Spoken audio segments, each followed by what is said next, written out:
இடைநிலை சாதிகளோட அட்டகாசத்தை, அட்டூழியத்தை, மேலாதிக்கத்தை நிலைநிறுத்துவது தான் திராவிட மாடல் ஆட்சியோட முதன்மை குறிக்கோளாக இருக்கிறது. இது கட்டமைப்பு ரீதியா தலித்துகளுக்கு எதிரான ஒரு போக்கு.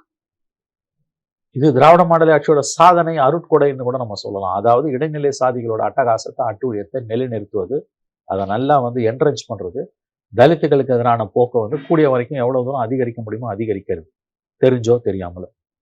இதுல பின்னுக்கு தள்ளப்படுபவர்கள் இடைநிலை சாதிகளை சார்ந்தவர்கள் தான் இருந்துட்டு போட்டுன்றாங்க.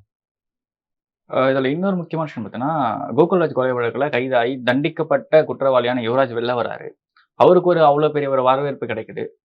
அந்த ஒரு விஷயத்தை அப்படியே அரசு சாதாரணமா கடந்து போகுது. அவருக்கு எப்படி parole on what basis parole கொடுத்தாங்கன்ற விஷயங்கள் எல்லாமே பரோல தடுக்க முடியாதுங்க.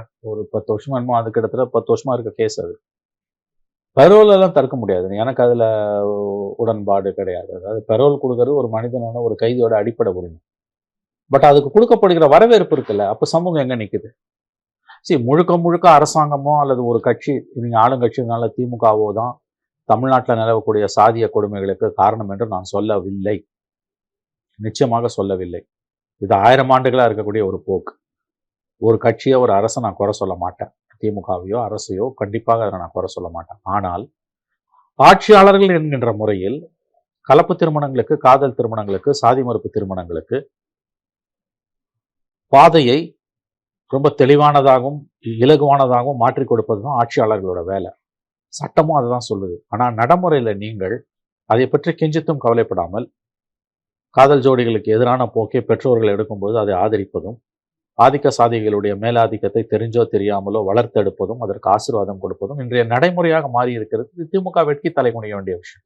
எத்தனை மந்திரிங்க, திமுக முன்னணியினர் இன்னைக்கு சாதி மறுப்பு பேச்சு பேசுறாங்க, அல்லது சாதிகளுக்கு எதிராக பேசுறாங்க, அல்லது தலித்துகளுக்கு எதிரான கொடுமைகளை கண்டிச்சு வாயை திறந்திருக்காங்க. ஆகவே திமுக திராவிட மாடல் அரசு என்பது சித்தாந்த ரீதியாக எப்படி வேண்டுமானாலும் அது பேசிக்கொண்டு போகட்டும்.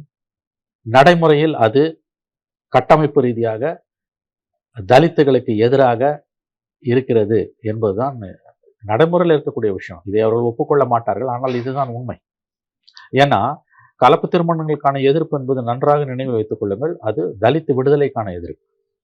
எல்லா சுயசாதி பெருமையுமே தலித்துகளுக்கு எதிரானது.